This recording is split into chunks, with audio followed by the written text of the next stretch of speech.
দশম ওভারের তৃতীয় বল। একের পর এক উইকেট নিয়ে ও রান আটকে রেখে শ্রীলঙ্কা টকবক করছে।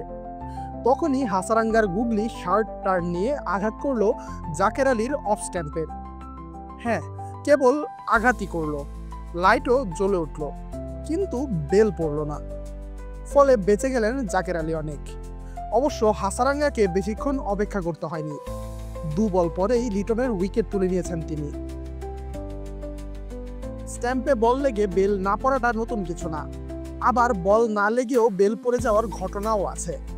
এসব বিভ্রান্তি এড়াতে আগে একসময় খুব ঝোড়ো বাতাসের পরিবেশে বেল তুলে রেখে খেলা হতো, ফলে এরকম বিভ্রান্তি চলতেই থাকতো।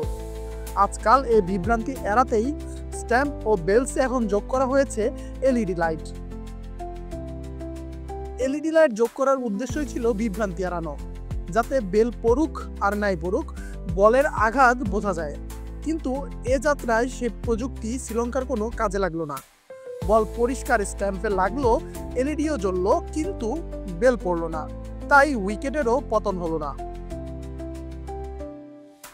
ভালোবাসকাররা বলছিলেন অবশ্য আবুধাবিতে আজ ঝড়ের মতো বাতাস ছিল, সেজন্য বেলস টাইট করে আটকানো হয়েছিল কিনা এমন সন্দেহেরও অবকাশ আছে।